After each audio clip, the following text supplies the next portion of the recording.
जय हिंद दोस्तों, कैसे हैं आप लोग। उम्मीद करता हूं आप सभी अच्छे होंगे। और साथियों, जैसा कि आपको पता है, अपन इस चैनल पे लगातार एमसीक्यू कर रहे हैं, जो आपकी सीयूटी हो गई, बीसीईसी हो गई और भी सभी सेंट्रल और स्टेट के एग्रीकल्चर एग्जाम्स के लिए इंपॉर्टेंट है। अपना मेन फोकस इन सेशन के अंदर सीयूटी और बीसीईसी के 2025 एग्जाम पर रहने वाला है। तो चलिए स्टार्ट करते हैं आज का सेशन, आज के फर्स्ट क्वेश्चन के साथ, जो कि है ऑर्गेनिक फार्मिंग शब्द किस वैज्ञानिक ने दिया। फर्स्ट ऑप्शन है अपने अल्बर्ट हावर्ड, सेकंड है लॉर्ड वॉल्टर नॉर्थबोर्न और थर्ड है स्मिथ और फोर्थ है रुडोल्फ स्टेनर। तो बात करें अपन अगर फर्स्ट ऑप्शन की, तो ये आपके ऑर्गेनिक फार्मिंग के जनक या पितामह है। ठीक है, ये भी आप याद रखेंगे, इंपॉर्टेंट क्वेश्चन है ये भी। और बात करें लॉर्ड वाल्टर नॉर्थबोर्न ने, तो इन्होंने ही ऑर्गेनिक फार्मिंग शब्द दिया था। ठीक है, और एडम स्मिथ आपके इकोनॉमिक्स के जनक हो गए। इसके अलावा रुडोल्फ स्टेनर से भी इंपॉर्टेंट क्वेश्चन है आपके, बायोडायनेमिक खेती की अवधारणा किसने दी। ठीक है, तो ये भी एक इंपॉर्टेंट क्वेश्चन है, तो ये इन्हें आप याद रखेंगे। और अपने यहाँ सही ऑप्शन कौन सा हो जाएगा, सेकंड वाला, यानी लॉर्ड वाल्टर नॉर्थबोर्न। ठीक है, चलते हैं अब नेक्स्ट क्वेश्चन पे, जो कि भारत में औसत वार्षिक वर्षा है। फर्स्ट ऑप्शन है 1019 mm, सेकंड है 10 से 90 mm और थर्ड है 1194 mm, फोर्थ है 119 से 400 mm। तो बात करें अपन अगर इंडिया की औसत वार्षिक वर्षा की, तो वो होती है आपकी 1194 mm, या फिर अगर कई बार ऑप्शन में डायरेक्ट यू दे रखा हो कि 1200 mm, तो आप 1200 mm वहां पे सही करेंगे। जैसे ऑप्शन दे रखा हो 1100 mm 1200 mm, तो 1200 mm सही करेंगे, क्योंकि वो एक निकट ऑप्शन हो जाएगा। और कई बार ऐसा भी अगर सेंटीमीटर में दे रखा हो, तो ऐसा दे रखा होगा 120 सेंटीमीटर। तो ये भी आप याद रखेंगे, एक इंपॉर्टेंट क्वेश्चन है। ठीक है, तो चलते हैं अब नेक्स्ट क्वेश्चन की तरफ, जो कि अपने देश में मुख्य रूप से किस मानसून से बरसात होती है। फर्स्ट ऑप्शन है अपने दक्षिण पूर्वी से, सेकंड है पूर्वी से, थर्ड है पश्चिमी से और फोर्थ है अपने दक्षिणी पश्चिमी से। तो अपने दो मानसून होते हैं मेनली, एक तो दक्षिण पश्चिमी, इसके अलावा उत्तर पूर्वी। ठीक है, तो अपने मेनली जो बरसात होती है वो दक्षिणी पश्चिमी मानसून के द्वारा ही होती है। लगभग 80% बरसात दक्षिणी पश्चिमी मानसून के द्वारा ही होती है। इसमें भी अपने दो शाखाएं होती है, एक तो बंगाल की खाड़ी और एक अरब सागर। तो अरब सागर के द्वारा आपके लगभग 80% और बंगाल की खाड़ी के द्वारा लगभग 20% बारिश होती है दक्षिणी पश्चिमी मानसून में। और उत्तरी पूर्वी मानसून है, इससे लगभग देश की कुल वर्षा का 20% बरसात होती है। और कहाँ होती है ये, लगभग आपके जो तमिलनाडु हो गए, आंध्र प्रदेश हो गए, इन ये वाले जो रीजन है, इनके अंदर उत्तर पूर्वी मानसून के द्वारा बरसात होती है। तो यहाँ मुख्य रूप से पूछा है, तो मुख्य रूप से आपने चौथा वाला ऑप्शन सही हो जाएगा, यानी दक्षिणी पश्चिमी मानसून से मुख्य रूप से अपने देश में बरसात होती है। ठीक है, चलते हैं आगे, जो कि अपने अगला क्वेश्चन है, वायुमंडल की किस परत में मौसम संबंधी घटनाएं होती है। फर्स्ट ऑप्शन है अपने समताप मंडल, सेकंड है शोभ मंडल और थर्ड है अपने मध्य मंडल और फोर्थ है ताप मंडल। तो अपन यहाँ पे वायुमंडल की कुछ परतों के बारे में बात कर लेते हैं। फर्स्ट होती है अपने शोभ मंडल, ठीक है, सेकंड है अपने समताप मंडल,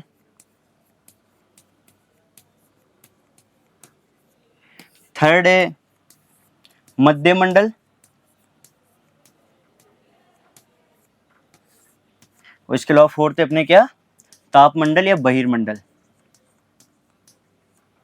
ठीक है, अगर बात करें अपन इनकी ऊंचाई की भी बात करते हैं, कई बार ऊंचाई भी पूछी जाती है, तो शोभ मंडल की 0 से 18 या फिर 8 से 18 किलोमीटर ऊंचाई मानी जाती है धरातल से। और बात करें अपन समताप मंडल की, तो इसकी ऊंचाई होती है 18 से 50 और मध्य मंडल की अगर बात करें तो 50 से 80 किलोमीटर स्क्वायर और ताप मंडल की बात करें तो अपन 80 किलोमीटर से अधिक।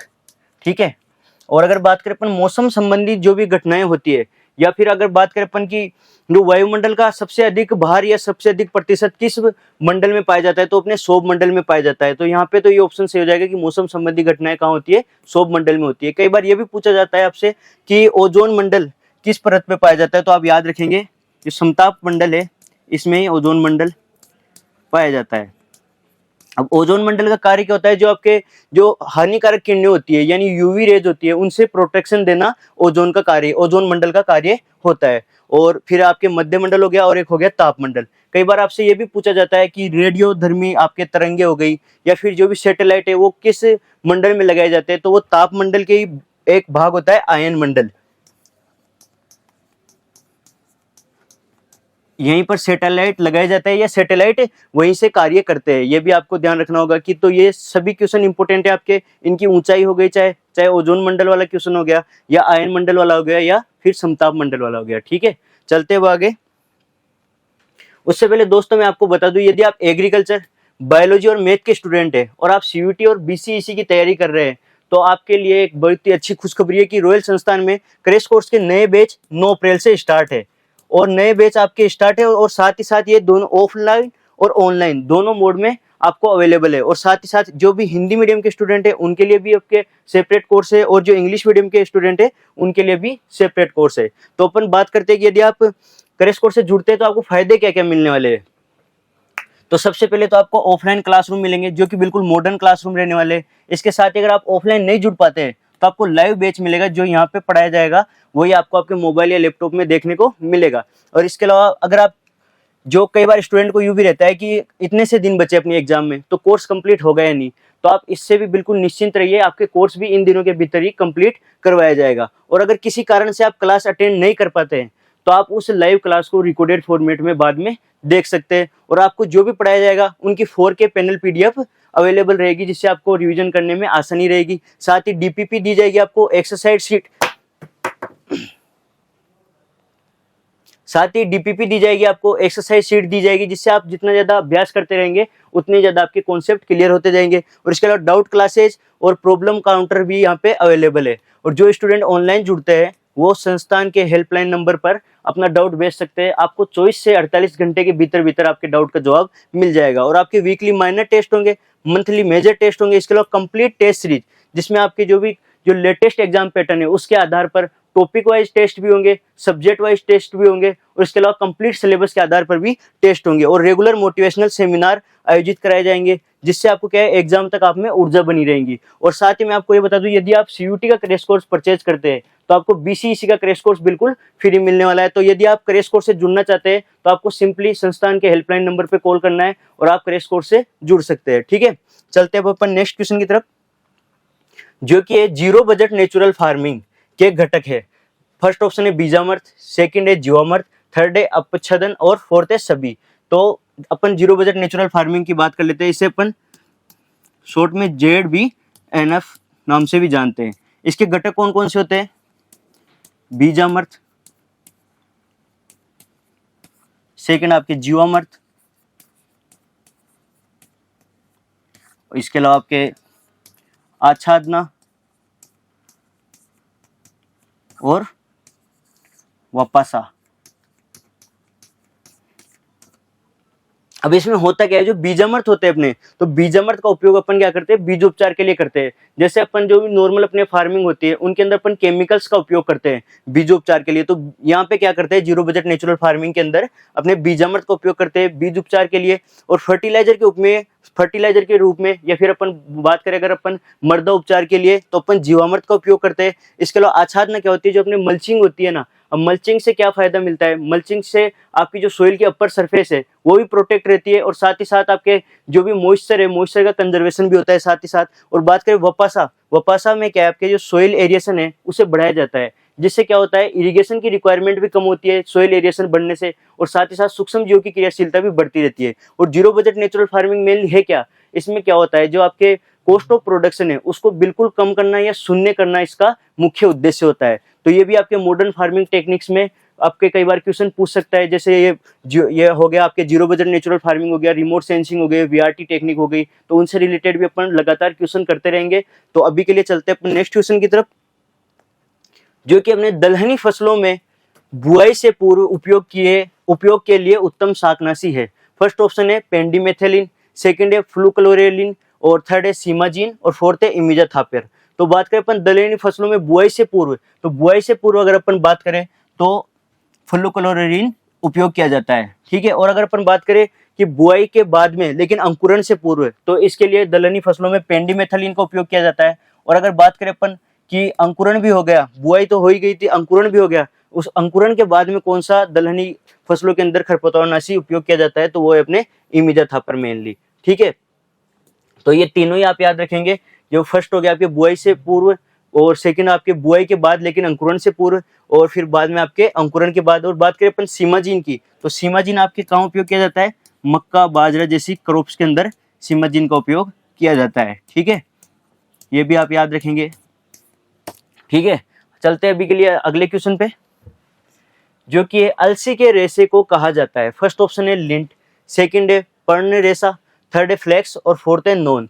तो अगर बात करें अपन लिंट की, तो लिंट क्या है? आपके जो कपास का रेशा होता है उसे अपन लिंट कहते हैं। और ये क्या होता है? जो आपके रिप्रोडक्टिव पार्ट होता है उससे प्राप्त किया जाता है ये रेशा। और पर्ण रेशा के उदाहरण कौन कौन से? आपके सीसल हो गया, इसके अलावा पाइनएप्पल हो गए।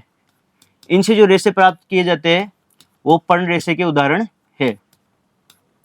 और बात करें अपन अगर अलसी के रेशे की, तो अलसी का रेशा कौन सा होता है? आपके फ्लेक्स। ठीक है, ये आप याद रखेंगे, ये भी एक इंपॉर्टेंट क्वेश्चन है। ठीक है, और आप कपास वाला भी याद रखेंगे, कपास के रेशे क्या कहते हैं? लिंट कहते हैं। और अगर पर्ण रेशे की बात करें तो ये दोनों आपके उदाहरण हो गए, सीसल और पाइनएप्पल, इन्हें भी आप याद रखेंगे। चलते भी आगे, अगला क्वेश्चन है अपने, राष्ट्रीय खरपतवार अनुसंधान निदेशालय कहाँ स्थित है?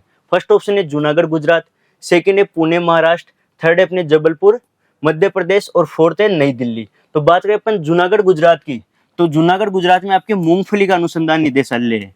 ठीक है, और बात करें अगर पुणे महाराष्ट्र की, तो पुणे महाराष्ट्र में आपके अंगूर से रिलेटेड अनुसंधान संस्थान है। ठीक है, और बात करें अगर जबलपुर मध्य प्रदेश की, तो जो यहाँ पे सही ऑप्शन हो जाएगा आपके खरपतवार अनुसंधान निदेशालय के बारे में। तो ये भी आप याद रखेंगे, ये तीनों ही याद रखेंगे आप, कि मूंगफली की बात करें तो जूनागढ़ गुजरात, और अगर बात करें अपन अंगूर की तो पुणे महाराष्ट्र, और खरपतवार की अगर बात करें तो खरपतवार का एनआरसी कहाँ है? आपके जबलपुर मध्य प्रदेश में। ठीक है, तो अगला क्वेश्चन है अपने, बाजरे के हाइब्रिड बीज उत्पादन में प्रमाणित बीज की अलगाव दूरी कितनी रखी जाती है? अलगाव दूरी क्या होती है? जैसे अपन सीड प्रोडक्शन कर रहे हैं और यहाँ पे दो फील्ड है आपके, जैसे एक फील्ड में आपके बाजरे की किस्म होगी जैसे HB फर्स्ट, ठीक है, और सेकंड अपने ये फील्ड है जिसमें आपके पूसा मोती किस्म है बाजरे की। ठीक है,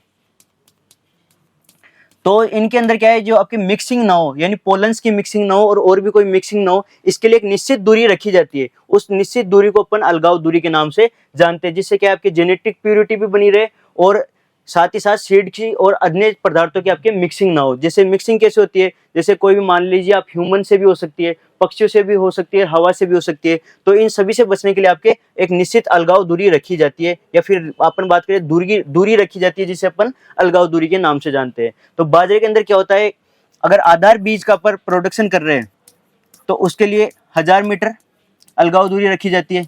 और बात करें अगर अपन प्रमाणित बीज की, तो प्रमाणित बीज के लिए अलगाव दूरी कितनी है? वो है अपने 200 मीटर। तो यहाँ पे अपने को शायद प्रमाणित बीज के बारे में पूछा है, तो अपने सेकंड वाला ऑप्शन सही हो जाएगा, 200 मीटर। ठीक है, चलते हैं अपन अगले क्वेश्चन पे, जो कि देसी कपास की किस्म का चयन करे। देसी कपास की किस्मों के लिए पूछा है यहाँ, तो फर्स्ट ऑप्शन अपने बीकानेरी नरमा है ये। ठीक है, बीकानेरी नरमा, और सेकंड है गंगानगर अगेती, थर्ड है दिग्विजय, और फोर्थ है फर्स्ट और सेकंड दोनों। तो बात करें अगर अपन बीकानेरी नरमा और गंगानगर अगेती की, तो ये दोनों ही आपकी किसकी किस्में है? अमेरिकन कपास की। ठीक है, आप नाम से ये ना सुने जैसे आप सोचे कि बीकानेर और गंगानगर है तो देसी कपास की किस्म होगी, ऐसा नहीं है। जो आपके बीकानेर नरमा और गंगानगर अगेती है, ये दोनों आपके अमेरिकन कपास की किस्म होगी। ठीक है, और बात करें दिग्विजय की, तो दिग्विजय आपके देसी कपास की किस्म हो जाएगी।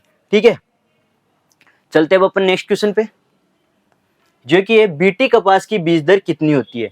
ठीक है, बीटी कपास आपको पता है जो जेनेटिकली मॉडिफाइड कपास है, जिसके अंदर आपके कीटों जैसे पिंक बोलवर्म हो गए, इस कीट की समस्या कम रहती है या फिर नहीं होती है, इस कीट के प्रतिरोधी होता है बीटी कपास। ठीक है, तो फर्स्ट ऑप्शन है अपने 2 से 2.5 किलोग्राम प्रति हेक्टेयर, सेकंड ऑप्शन है अपने 1 से 1.5 किलोग्राम प्रति हेक्टेयर, थर्ड है 15 से 20 किलोग्राम प्रति हेक्टेयर, और फोर्थ है 6 से 7 किलोग्राम प्रति हेक्टेयर। तो बात करें अपन 2 से 2.5 किलोग्राम या 2 से 3 किलोग्राम, तो ये होती है आपके संकर कपास की बीज दर। ठीक है, और बीटी कपास की कितनी होती है? लगभग 1 से 1.5 किलोग्राम प्रति हेक्टेयर। ठीक है, तो आप ये ध्यान रखेंगे, ये सेकंड वाला ऑप्शन अपने यहाँ सही हो जाएगा। अब चलते हैं नेक्स्ट क्वेश्चन की तरफ, जो कि अपने निम्नलिखित में से कौन सा सही युग्म नहीं है, यानी कौन सा गलत युग्म है, सीधा यही पूछा है। फर्स्ट ऑप्शन है अपने टमाटर जो सोलेनिन, सेकंड ऑप्शन है करेला मोमोरेडिसिन, और थर्ड ऑप्शन है मिर्च कैप्सिसिन, फोर्थ है लहसुन एलिसिन। तो बात करें अगर अपन टमाटर में सोलेनिन नहीं होता है, आपको पता होना चाहिए। टमाटर में क्या होता है? आपके लाइकोपीन। सोलेनिन किस में होता है? सोलेनिन होता है आपके आलू के अंदर। तो यानी यहाँ पे फर्स्ट ऑप्शन आपके राइट हो जाएगा, और बाकी ये सब जो भी है ये बिल्कुल सही है। करेला में मोमरेडिसिन होता है, मिर्च में कैप्सिसिन होती है, लहसुन में एलिसिन होती है। तो ये तीनों ऑप्शन तो आपके सही है, फर्स्ट वाला आपके गलत है या बेमेल है। ठीक है, चलते हैं अब आगे। जो अगला क्वेश्चन है अपने, केले के पौधे में भूमि के समीप अनेक अवांछित सकर्स, जिन्हें अपन अंतःभूस्थायी नाम से जानते हैं, निकल आते हैं, उन्हें हटाना क्या कहलाता है या खालिस्तान कहलाता है? फर्स्ट ऑप्शन है डी सकरिंग, सेकंड है प्रोपिंग, थर्ड है डी नेवलिंग और फोर्थ है मटोकिंग। तो जो डी सकरिंग है, तो डी सकरिंग तो आपके यहाँ सही ऑप्शन हो जाएगा। अवांछित शाखाओं को या अवांछित सकर्स को हटाना क्या कहलाता है? आपके डी सकरिंग कहलाता है। बात करें अगर प्रोपिंग की, तो केले में स्यूडोस्टेम होता है, उसे सहारा देना क्या कहलाता है? उसे सहारा देना आपके प्रोपिंग कहलाता है। इसके अलावा अगर अपन बात करें डीनेवलिंग की, तो डीनेवलिंग में क्या होता है, जो अपने मेल पार्ट होता है केले के अंदर, उसको हटाने की क्रिया को अपन डीनेवलिंग कहते हैं। और मटोकिंग क्या होता है, जैसे अपने तुड़ाई कर लेते हैं केले की, उसके बाद में जो स्यूडोस्टेम होता है उसे एक निश्चित ऊंचाई से काट देते हैं। काटने का उद्देश्य क्या होता है, अपने जो डॉटर सकर्स होती है नीचे, उनको अच्छे से पोषक तत्व मिल सके और वो अच्छे से आपके उत्पन्न हो पाए, जिससे क्या हो, उनको ही अपन बाद में प्रोपोगेशन के लिए काम में लेंगे, तो वो अच्छी क्वालिटी की हो, इसलिए अपन मटोकिंग की क्रिया करते हैं। यानी मटोकिंग में क्या होता है कि स्यूडोस्टोम को काटा जाता है मेनली, आप ये ध्यान रखेंगे। ठीक है, तो यहाँ आपके फर्स्ट वाला ऑप्शन सही हो जाएगा। चलते हैं अपन आगे। नेक्स्ट क्वेश्चन है अपने, निम्न में से कौन सा पत्ती पर आवरण बनाने वाला यानी फिल्म फॉर्मिंग टाइप वाष्पोत्सर्जन रोधी रसायन है? तो यहाँ अपन कुछ प्रति उत्सर्जी पदार्थों की बात करते हैं। फर्स्ट अगर अपन बात करें रंध्र बंद करने वाले,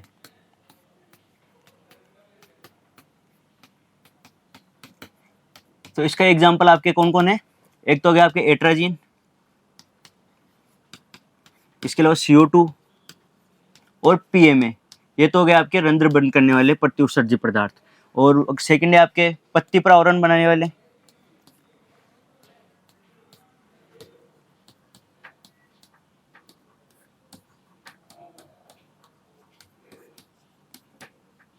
जो कि आपके मोम हो गया,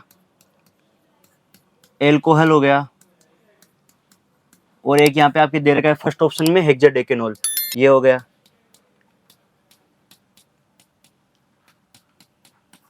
ठीक है, और अगर अपन बात करें परावर्तित प्रकार के प्रति उत्सर्जी पदार्थ,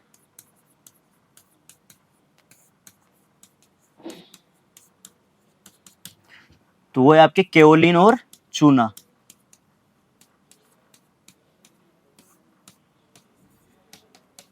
और इसके अलावा एक और होता है आपके वर्दी अवरोधक,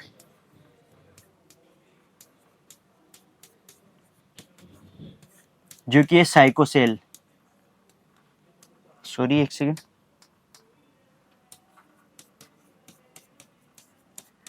अगर अपन बात करें कि प्रति उत्सर्जी पदार्थ होते क्या है, तो इनका उपयोग अपन ड्राई फार्मिंग है उसमें करते हैं। क्यों करते हैं? जो अपने उत्सर्जन होता है यानी पौधों में वाष्पोत्सर्जन जैसी क्रिया होती है, उसको रोकने के लिए, जिससे क्या है आपके नमी संरक्षण हो सके और पौधों में कम से कम जल की हानि हो। तो जो फर्स्ट होते हैं आपके रंध्र बंद करने वाले होते हैं, अगर अपन पत्तियों के रंध्र ही बंद कर देंगे तो वाष्पोत्सर्जन कैसे होगा? तो एक तो ये हो गया पत्ती पर आवरण बनाने वाले, ये पत्ती पे क्या है एक ऑयली लेयर बना लेते हैं, जिससे क्या है वाष्पोत्सर्जन नहीं हो पाता है। जो आपके मोम हो गई, मोम आपको पता है जैसे आवरण बनाने का कार्य करेगी, तो उससे क्या होगा आपके वाष्पोत्सर्जन की क्रिया नहीं हो पाएगी। और होता है एक परावर्तित प्रकार के, जिसमें क्या होता है जो आपके सूर्य से आने वाली जो किरणें होती है उनको डायरेक्ट ये परावर्तित करने का कार्य करते हैं। जैसे चूना होता है, आपके कई पेड़ों पे आपने देखा होगा कि जो शीतलन के लिए क्या है चूने का लेप करते हैं, तो ये आपके परावर्तित प्रकार के उत्सर्जी हो गए। और बात करें वर्दी अवरोधक, वर्दी अवरोधक पदार्थ क्या होते हैं आपके जड़ों की वृद्धि को तो बढ़ाते हैं और जो सूट की वृद्धि है इसको रोक देते हैं। अगला क्वेश्चन है अपने, है या फूस में नमी का प्रतिशत कितना होता है? फर्स्ट ऑप्शन है 15 से 20%, और सेकंड ऑप्शन है अपने 25 से 30%, थर्ड है 30 से 35% और फोर्थ है 35 से 40%। तो बात करें अपन है की, तो है आपके बरसीम से सर्वाधिक उपयुक्त है बनाया जाता है, ये क्वेश्चन भी कई बार पूछा गया है। और बात करें साइलेज की, तो साइलेज किससे बनाया जाता है? आपके साइलेज मक्का से सर्वश्रेष्ठ बनता है। ठीक है, और है में नमी की मात्रा अगर पूछे तो नमी की मात्रा कितनी होती है आपके? 15 से 20% होती है। ठीक है, इसे पशु को चारे के रूप में दिया जाता है। ठीक है, चलते हैं अपन आगे। अगला क्वेश्चन है, बकरी में नव आगंतुक का उत्पादन कहलाता है, यानी बकरी में बच्चे देने की प्रक्रिया क्या कहलाती है? फर्स्ट ऑप्शन है अपने लेम्बिंग, सेकंड है काविंग, थर्ड है कीडिंग। तो बात करें अपन लेम्बिंग की, तो ये आपके भेड़ के अंदर जो बच्चे देने की क्रिया होती है उसे अपन लेम्बिंग नाम से जानते हैं, और जो गाय भैंस हो गई उनके अंदर अपन काविंग नाम से जानते हैं। ठीक है, और बात करें अपन अगर बकरी की, तो बकरी में क्या कहते हैं? कीडिंग। ठीक है, बकरे में बच्चा देने की क्रिया क्या कहलाती है? आपकी किडिंग कहलाती है। ठीक है, तो मिलते हैं साथियों आपसे अगले सेशन में। अगर आपको ये सेशन पसंद आया हो तो वीडियो को लाइक कीजिए और चैनल को सब्सक्राइब कीजिए, और साथ ही आप जुड़ना ना भूलिए इस चैनल पे जल्द ही चलने वाली युद्ध अभ्यास सीरीज से, जो आपकी सीयूटी और बीसीसी की 2025 की एग्जाम के लिए बहुत ही इंपॉर्टेंट रहने वाली है। धन्यवाद।